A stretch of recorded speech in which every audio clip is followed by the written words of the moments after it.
Good afternoon to all of you. Welcome to class 11th.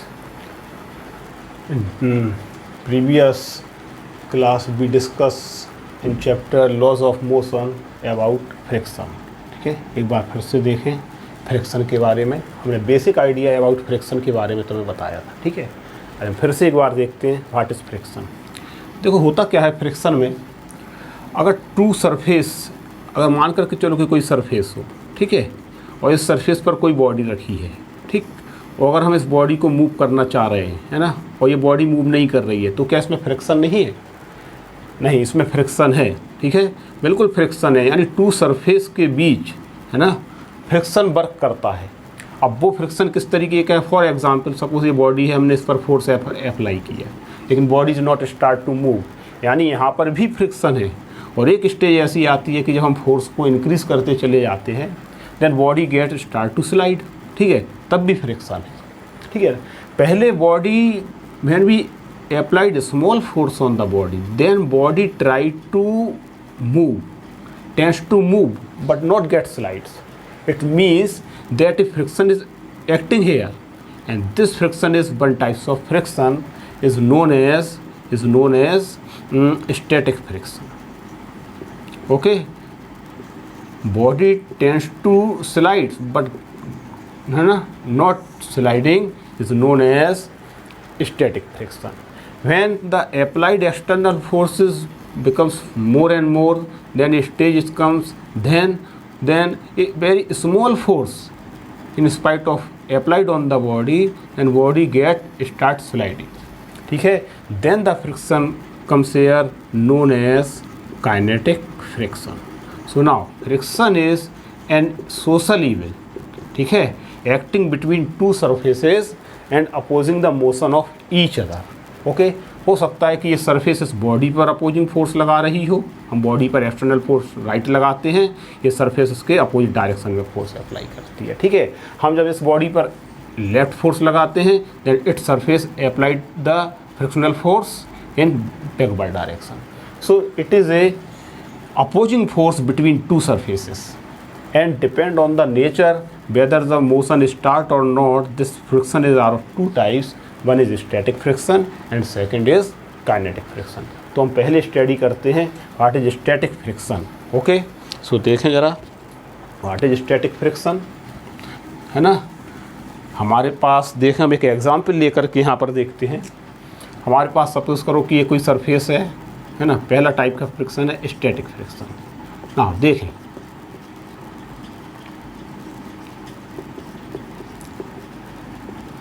Static friction में this is the surface and this is body. ठीक है, and what are the forces acting on this body.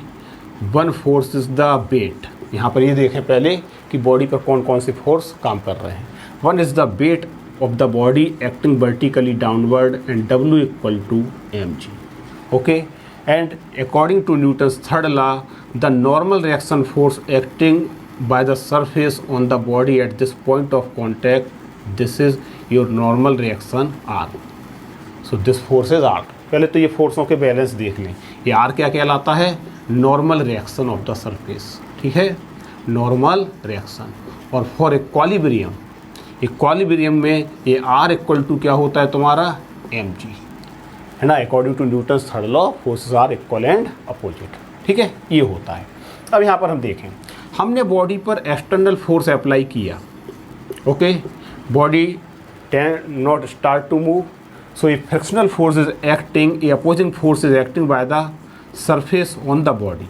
Okay, is developed inside it F. Suppose we take at small. ठीक है, we increase the external force, then again body not get start to move, है ना, not tends to move. Then this force means to say this force, frictional force और opposing force increases and balance the applied external force. यानी उसका मतलब ये है कि जब हम बॉडी पर एक्सटर्नल फोर्स बढ़ाते चले जा रहे हैं और बॉडी मूव करने के लिए not tends to slide, move नहीं कर रही है, तो इसका मतलब है कि जो अपोजिंग फोर्स जिसको हम फ्रिक्शनल फोर्स को कह रहे हैं वो भी इंक्रीज होता चला जा रहा है, और इंक्रीज होकर के क्या है ना एक्सटर्नल फोर्स को क्या कर दे रहा है, बैलेंस। एक मैक्सिमम लिमिटिंग केस ऐसा आएगा जब एक्सटर्नल फोर्स को हम बढ़ाते चले जाएंगे और ये इसको क्या है सेल्फ एडजस्टिंग करता चला जाएगा।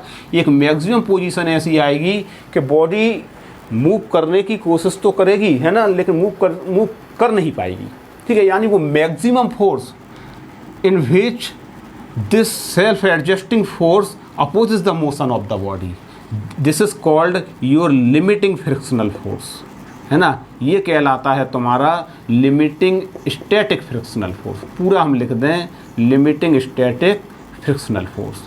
यानी इस फोर्स को, अप्लाइड फोर्स को अपने आप सेल्फ एडजस्ट करता चला जाएगा ये फोर्स, और body does not start to move, है ना। So that static friction and this is your limiting static frictional, हम इसको नाम दे देते हैं F S for static frictional force, and this is the limiting value, okay. और अगर अप्लाइड फोर्स तुमने इससे ज़्यादा किया then body get start to move. So this is your maximum force, ठीक है, मैक्सिमम स्टैटिक फ्रिक्शनल फोर्स है। अब हम मैक्सिमम स्टैटिक फ्रिक्शनल फोर्स, इसका मतलब स्टैटिक फ्रिक्शनल के लिए, स्टैटिक फ्रिक्शन के लिए जो तुम्हारा फ्रिक्शनल फोर्स है this should be less than और maximum equal to F static frictional force की लिमिटिंग वैल्यू, है ना। यानी अप्लाइड फोर्स हर पोजीशन में limiting value of the static frictional force से या तो कम होना चाहिए या उसके बराबर होना चाहिए मैक्सिमम। अगर इससे ज़्यादा तुमने अप्लाइड फोर्स किया then body get start to move and other types of friction known as kinetic friction takes place here, right? So this is the condition for maximum limiting static frictional force, ठीक। अब हम निकालते हैं कि इसकी value होती क्या है और किस फैक्टर पर डिपेंड करती है। इसको नोट कर लें, बहुत इंपॉर्टेंट चीज़ें हैं ये सब, ठीक है, और बहुत खास भी हैं, बहुत अच्छी तरह से समझने की आवश्यकता है इनको, है ना। और ऑल थिंग्स आर कंसेप्चुअल, है ना, ये सब चीज़ें कंसेप्चुअल हैं, ओके। नाउ अब हम देखें स्टैटिक फ्रिक्शनल फोर्स की लिमिटिंग वैल्यू किसके इक्वल होगी, ये हटा दें। हाँ देखें जरा, static frictional force note down भी कर लेना, ये अपने नोट्स में नोट कर लें कि जो स्टैटिक फ्रिक्शनल फोर्स है, static frictional force is directly proportional, okay, is directly proportional to the normal reaction।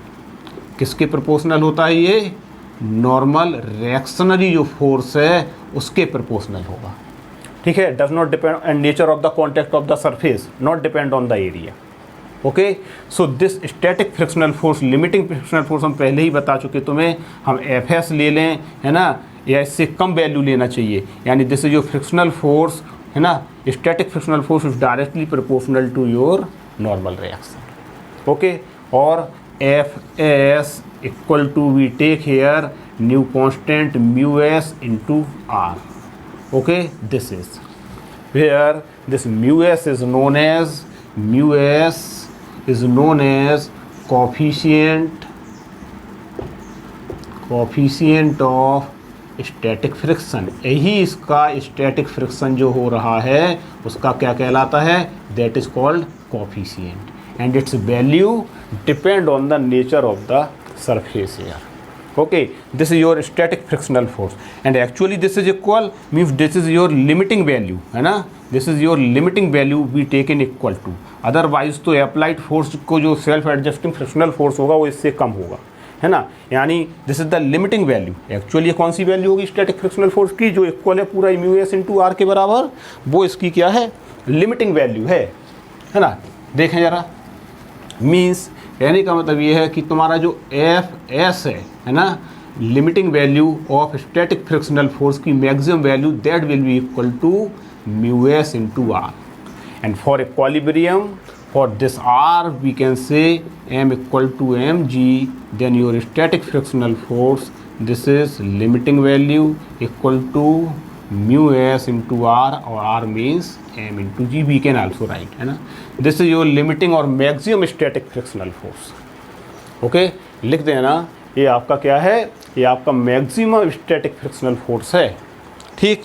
और स्टैटिक फ्रिक्शन के लिए अदरवाइज या तो ये होना चाहिए, है ना, या इससे कम, ठीक। For static friction we can also write, for static friction we can also write F is less than और equal to F S of limiting, और we can say F is always less than और equal to mu S into R, और F is always less than और equal to mu S into R, R means M G. Note down, this is the point, ठीक है। ये तुम्हारा static frictional है। इसी के बाद अब इसमें देखें नंबर 2 काइनेटिक फ्रिक्शन, ठीक है। ये होता है static frictional force. Now second is kinetic friction. Okay, इसको हटा दें। देखें, इन the same way when applied force is more than limiting value of static friction, ठीक है। सेकंड है हमारे पास काइनेटिक फ्रिक्शन, यानी ये है, अब हमारे पास केस ये है कि अब हमने अप्लाइड फोर्स को स्टैटिक फ्रिक्शनल फोर्स की लिमिटिंग वैल्यू से भी एक्सीड किया। जब अप्लाइड फोर्स तुम्हारा स्टैटिक लिमिटिंग फोर्स से क्या है, स्टैटिक फ्रिक्शनल फोर्स से ज़्यादा होगा, then body start to slide, और जब बॉडी मूव करेगी, और जब देन बॉडी मूव, है ना, और जब बॉडी मूव करेगा तो कौन सा फ्रिक्शन होगा between two surface, then body move means then kinetic friction. अब जो फोर्स लगेगा वो कौन सा फोर्स होगा, जो अपोजिंग फोर्स करेगा अप्लाइड, है ना, मोशन का, that friction force known as, frictional force is known as kinetic friction, ठीक। और देखो, काइनेटिक की कंडीशन में applied force static frictional force में जो कोफिशिएंट है, इसमें जो काइनेटिक फ्रिक्शनल फोर्स आएगा हम ले लेते हैं एफ के, सपोज बी टेकन एफ के। ओके, देखना जरा यहाँ पर एक बात को समझना, यानी यहाँ पर जो तुम्हारा काइनेटिक फ्रिक्शनल फोर्स आएगा, दिस इज योर एफ के फॉर काइनेटिक के लिए, हम यानी काइनेटिक फ्रिक्शनल फोर्स के लिए क्या करें, kinetic frictional force F K is also proportional to normal reaction, number 1, पहले तो ये देखें, ठीक है। And F K is directly proportional to normal reaction, यानी F K equal to mu K into R, ठीक। बॉक्स में बंद करें।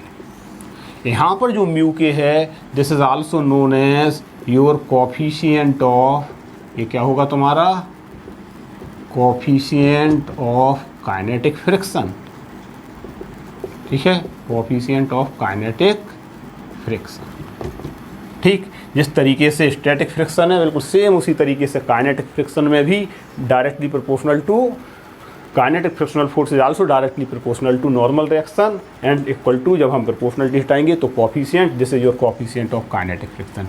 And it is clear that, देखो, इट इज़ क्लियर दैट, ये क्लियर है, जरा देखो यहाँ पर, mu K is always less than mu S. क्या कोफिशिएंट ऑफ काइनेटिक फ्रिक्शन की वैल्यू स्टैटिक फ्रिक्शनल से कम होगी? बिल्कुल कम होगी। एक बार बॉडी को स्टैटिक फ्रिक्शनल में जो फोर्स अप्लाई करते हैं और उसकी वजह से सेल्फ एडजस्टिंग जो स्टैटिक फ्रिक्शनल फोर्स प्रोड्यूस होगा, उसकी वैल्यू और उसका कोफिशिएंट हमेशा काइनेटिक की पोजीशन में अप्लाइड फोर्स से ज़्यादा होता है। काइनेटिक फिर मूव कराने के लिए बॉडी पर एक स्मॉल फोर्स इज सफिशिएंट, आ रहा ना समझ में। Then small force, once a body start to slide, start to move, then very small force is sufficient to for motion of the body. Means to say the coefficient of kinetic friction is always less than the coefficient of static friction, ठीक। और we can say the static frictional kinetic frictional force is less than static frictional force, right।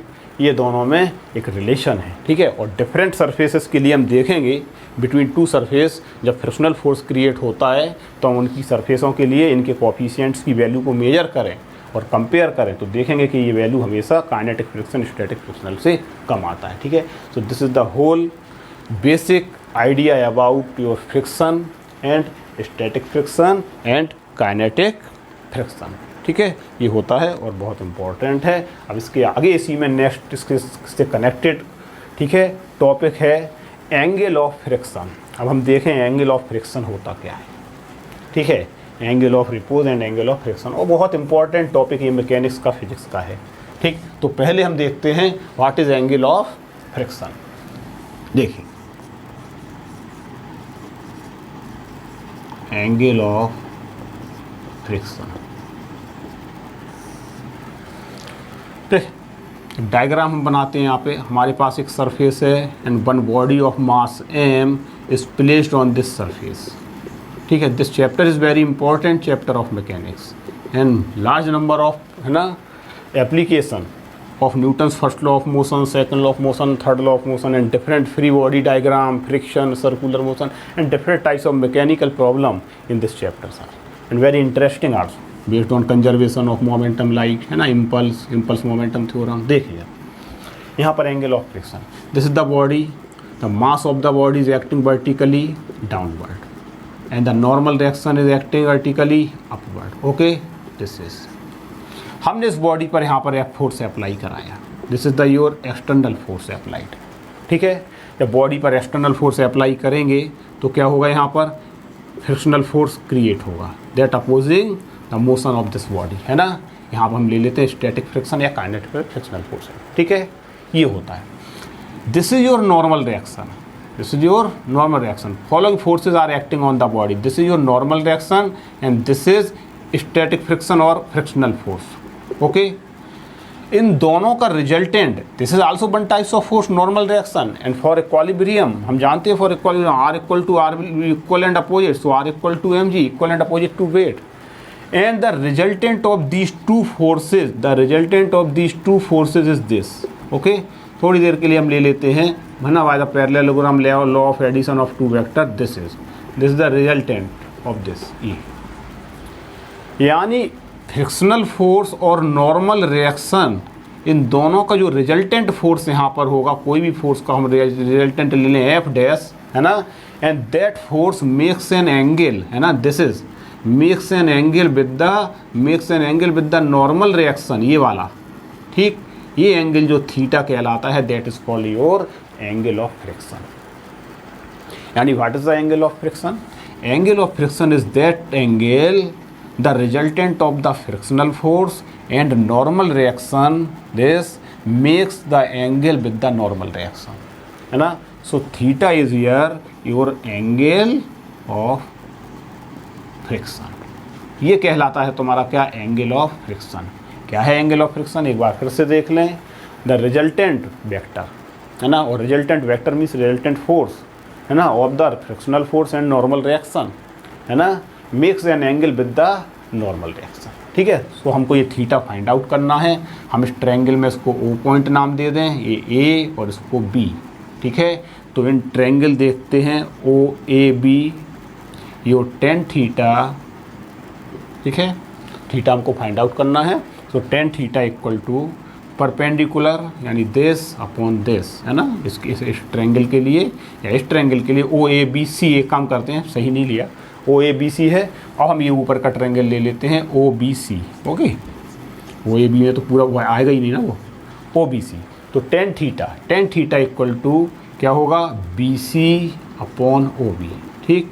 So your tan theta equal to B C means this is parallel to this, F S upon O B means R, so tan theta equal to, और हमको मालूम है F S equal to static frictional force के term में क्या होगा, mu S into are, दिखाई दे रहा है ना, mu S into R. So substitute here mu S into R divided by R, R से R cancel, then tan theta equal to mu S, this is the relation, यानी the tangent of angle of friction is equal to the coefficient of friction, ठीक है। अगर static है तो static और kinetic है तो काइनेटिक, ठीक है। यानी ये लिख लें इस लाइन को, है ना, ये मेन लाइन है, कंसेप्ट लाइन है यहाँ पर, द टेंजेंट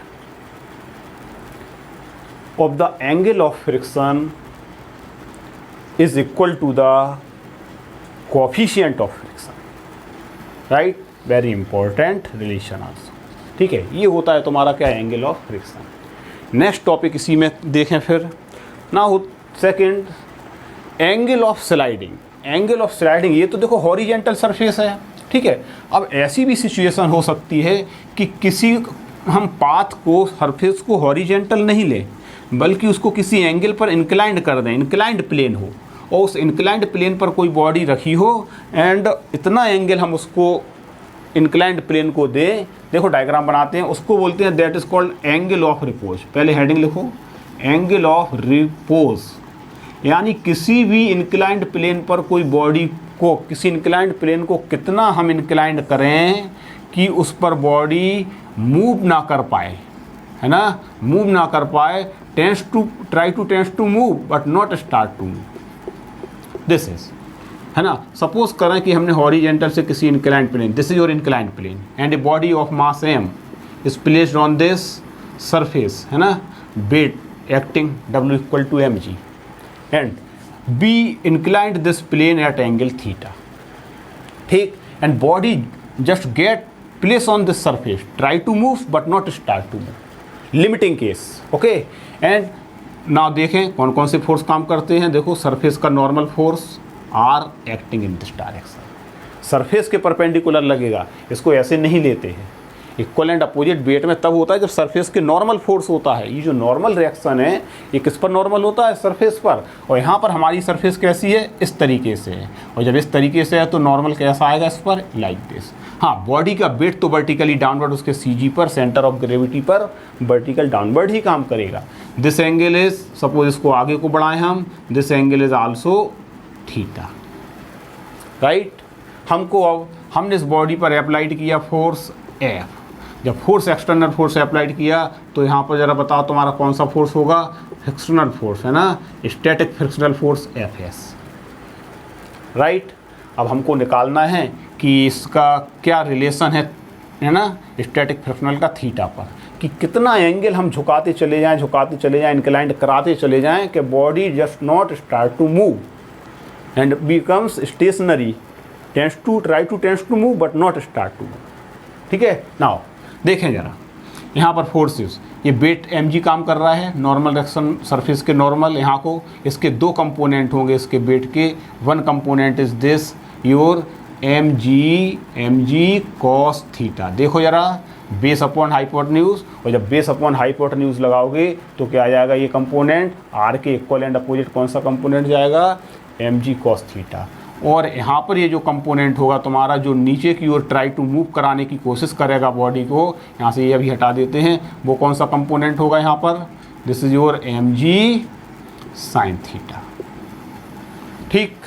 अब जरा हम यहाँ पर देखें, ठीक है, और हेयर Fs हम यहाँ पर लिख लेते हैं, ठीक है, कहीं Fs लिख दो। नाउ फॉर इक्विलिब्रियम, अब इस बॉडी के इक्विलिब्रियम देखो, दीज आर द फोर्स, ये फोर्स का बैलेंस और इक्विलिब्रियम करना जरूर आना चाहिए हमें, राइट, ध्यान देना, ठीक है। ये फोर्स यहाँ को लगेगा, ठीक है, ये इस तरीके से, राइट, ठीक, लाइक, हाँ। फॉर इक्विलिब्रियम देखें, इक्विलिब्रियम के लिए क्या होगा, there is no motion in vertical direction, net force और नेट एक्सेलरेशन इज जीरो, ठीक है। प्लेन के तो वर्टिकल कोई फोर्स काम कर नहीं रहा है, तो जो भी फोर्स होंगे they are balance to each other, और two force are just equal and opposite to mg cos theta. तो for equilibrium r should be balance mg cos theta, equation 1। Now along the inclined plane, this mg sin theta component tries to move the body towards the center, बोलो ठीक है, along the path tries to move, ठीक। so this force should be equal to your static frictional force, देखो है कि नहीं है, तो static frictional force तुम्हारा जो Fs यहाँ होगा वो किसके इक्वल होगा, mg sin theta, यानी here static frictional force is provided by the component of mg sin theta, right. Equation 2 दोनों को क्या है, हम डिवाइड कर दें, देखते हैं। So dividing equation 2y first, so mg sin theta upon mg cos theta equal to Fs upon r, M G cancel, sine theta upon cos theta, tan theta equal to F S upon R. Okay, and F S भी know, हमें मालूम है कि static frictional force F S equal to mu S into R, right. Limiting case, limiting frictional force, static frictional force we take, है ना। So tan theta equal to mu S into R and divided by R से R cancel your, so tan theta equal to mu S. Same types of relation also establish here, है ना। So this is the angle of repose, है ना। इतना angle हम बनाएंगे, यानी इस एंगल ऑफ रिपोज की वैल्यू किस पर डिपेंड करेगी, है ना, coefficient of friction between two surface. Coefficient जितना ज़्यादा होगा उतना ही ज़्यादा हम एंगल को इंक्लाइंड कर सकते हैं, है ना। और theta equal to we can also write tan inverse, okay, tan inverse mu S, ठीक है। ये सब एग्जामिनेशन में पूछे जाते हैं, तुम्हारे एनसीईआरटी में एग्जाम्पल्स और न्यूमेरिकल्स भी हैं, इस फार्मूले पर बेस आते हैं। इसलिए हमने कंप्लीट तुमको आर्टिकल करा दिया है, ये इसको नोट डाउन कर लें, बहुत इंपॉर्टेंट है ये, ठीक है। This is complete theory regarding your friction, ठीक है। ये फ्रिक्शन के बारे में कंप्लीट थ्योरी जो अभी तक यहाँ है ये होती है, राइट। इसको नोट कर लें एक बार पहले।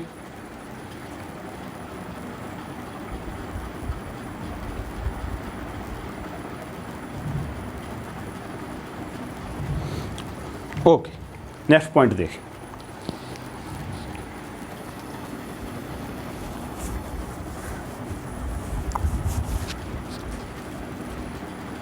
ठीक है, हाँ, ये है तुम्हारा स्टैटिक फ्रिक्शनल फोर्स और काइनेटिक फ्रिक्शनल फोर्स, ठीक है। और ये हमने तुम्हें यहाँ पर निकाल करके दिखाया। नाउ नेक्स्ट हेडिंग लिखो, सर्कुलर मोशन।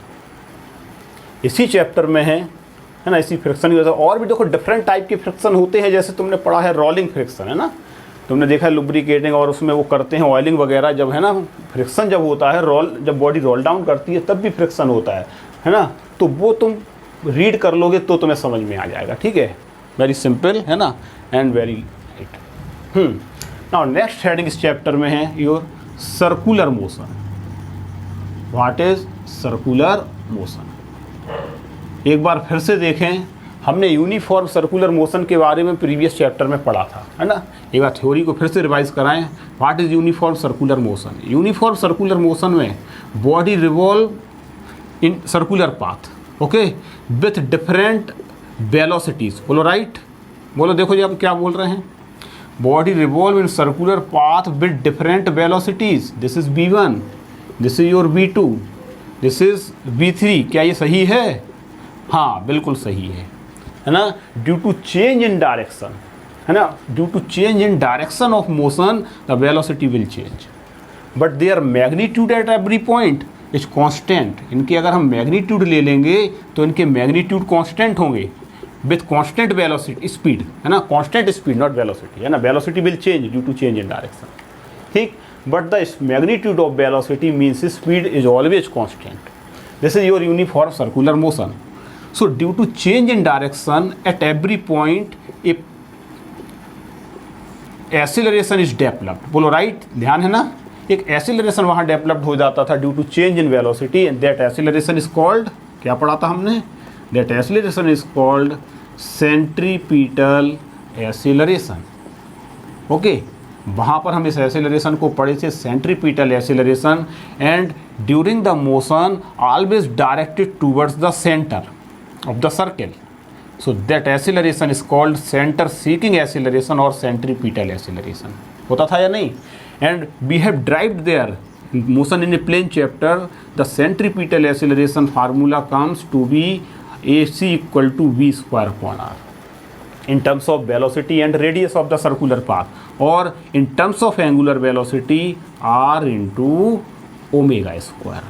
बोलो right, these are the two relations we have established or derived in the previous chapter, motion in a plane, that this is the centripetal acceleration. Now comes in this chapter, in circular motion, some portion is left for here, ठीक है। Now centripetal acceleration, ठीक है, यहाँ पर इस chapter में इसकी हमें ज़रूरत है सेंट्रीपिटल फोर्स, है ना, सेंट्रीपिटल फोर्स, राइट। देखें कि सेंट्रीपिटल फोर्स क्या होता है।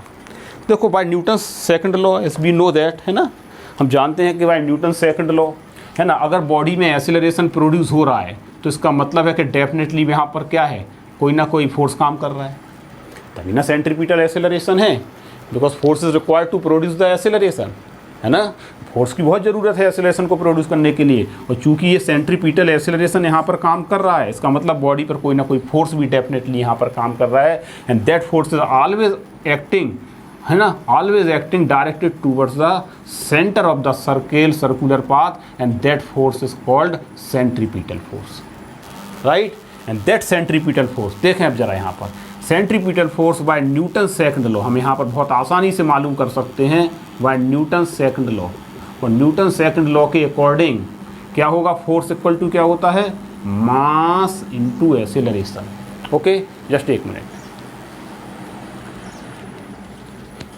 एक हमारे पास फार्मूला होता है force equal to mass into acceleration. अगर हम इस एक्सेलरेशन की वैल्यू रख दें यहाँ पर centripetal acceleration, then this is your centripetal force, so what, F equal to m into V square upon R, ठीक है, दिखाई दे रहा है ना, so this is your centripetal force, equation 1, and in terms of omega this is also we can write F equal to m into R into omega square, so these are the relation for your centripetal force, ठीक, F equal to M V square upon R and F equal to M R omega square, ठीक, ये circular motion में centripetal force होता है। Now important point, है ना, यहाँ पर ध्यान देना जरा, इम्पॉर्टेंट पॉइंट यहाँ ये है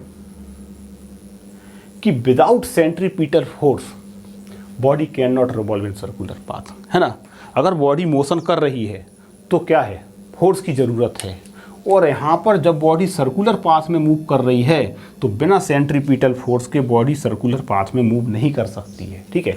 अब हमारी बात को ज़रा ध्यान से सुनना, सर्कुलर मोशन और किसी भी बॉडी का सर्कुलर पाथ में जो मोशन होता है एक स्पेशल टाइप का मोशन है जो सर्कुलर पाथ उसको एडॉप्ट करा रहा है, कोई नेचुरल फोर्स नहीं है सेंट्रीपिटल फोर्स। हाँ, अगर बॉडी सर्कुलर पाथ पर रिवॉल्व कर रही है तो उसे सेंट्रीपिटल फोर्स प्रोवाइड होना चाहिए, और वो सेंट्रीपिटल फोर्स किसी अनदर टाइप ऑफ का बेसिक फोर्स जो होगा वो प्रोवाइड करेगा। फॉर एग्जांपल हमारे सोलर सिस्टम में, है ना, अर्थ के अराउंड, पूरी अर्थ है, ठीक है, अर्थ के अराउंड ऑर्बिट में एक स्मॉल मून जो होता है that is continuously revolving in circular path with velocity v, इसका मास m ले लें और इसकी ऑर्बिट की रेडियस कितनी ले लें हम r। क्या अर्थ के चारों ओर मून को रिवॉल्व करने के लिए सेंट्रीपिटल फोर्स चाहिए? यस चाहिए, और वो सेंट्रीपिटल फोर्स कौन प्रोवाइड कराएगा यहाँ पर, between mass of the moon and mass of the earth, this is the gravitational force F। यानी इस केस में जैसे केस 1 में जो ग्रेविटेशनल फोर्स काम करेगा, दिखाई दे रहा है ना, नहीं दिख रहा है ना, यानी देखो इसी पेन से लिखते हैं फिर, यानी यहाँ पर बिटवीन अर्थ एंड मून जो ग्रेविटेशनल फोर्स काम करेगा, that gravitational force provide the centripetal force. In the same way here, है ना, earth is revolving around the sun and the gravitational force acting between earth and sun provide the centripetal force. In the same mechanism में एक atom में nucleus के around orbit में जब electron revolve करता है ना, तो उसको भी और सर्कुलर पाथ में, देखो ये न्यूक्लियस है, सेकंड एग्जांपल हम ले रहे हैं, ये न्यूक्लियस है प्लस जेडी, ये इलेक्ट्रॉन है, this is revolving in circular path, पहले हम यही लेते थे, है ना, the charge on electron is negative, the charge on nucleus is positive, and the radius distance r, and the electron is moving with velocity v, and mass of the electron is m. Which types of forces acting between two charges? Electron and nucleus, electric force. Okay, according to Coulombian force, electric force is acting, Coulomb's law, and this electric force Fe, है ना, provide the centripetal force. यानी circular motion और circular path एक type का, है ना, special परिस्थिति है जो प्रोड्यूस हुई है, और उसमें सेंट्रीपिटल फोर्स जो होता है वो किसी नेचुरल, है ना, फंडामेंटल फोर्स से प्रोवाइड हुआ, जैसे between two masses gravitational, between two charges electrical force, ठीक है। इस तरीके से, है ना, सेंट्रीपिटल फोर्स यहाँ इलेक्ट्रिक फोर्स से प्रोवाइड होगा और इस केस में ग्रेविटेशनल फोर्स से प्रोवाइड होगा। This is your about centripetal force. अब हम नेक्स्ट टॉपिक में पढ़ेंगे कि जब कोई गाड़ी किसी सर्कुलर टर्न को लेवल रोड या बैंक्ड रोड पर क्रॉस करती है तो उसको भी टर्न होने के लिए क्या चाहिए सर्कुलर पाथ में, सेंट्रीपिटल फोर्स। उसको सेंट्रीपिटल फोर्स किस मेथड से हम प्रोवाइड करा सकते हैं? तुमने देखा होगा कि सर्कुलर टर्न पर जब कोई टू व्हीलर या बाइक मूव करती है तो they inclined with the horizontal like this, है ना, इंक्लाइंड होकर के एंगल बना करके they can safely turn the circular path, है ना। तुमने देखा होगा ट्रेन के ट्रैक्स जब टर्न होता है तो ट्रेन के ट्रैक के एक को ऊपर को एक को नीचे करके इंक्लाइनेशन दे देते हैं, उस पोजीशन में थीटा एंगल बना देते हैं, कोई ना कोई एंगल। तो वहाँ पर जरूर वो एंगल जो है, इंक्लाइनेशन जो है, दैट प्रोवाइड सेंट्रीपिटल फोर्स। इसको हम अगले लेक्चर में पूरा डिटेल्स का पढ़ेंगे। Okay, thank you.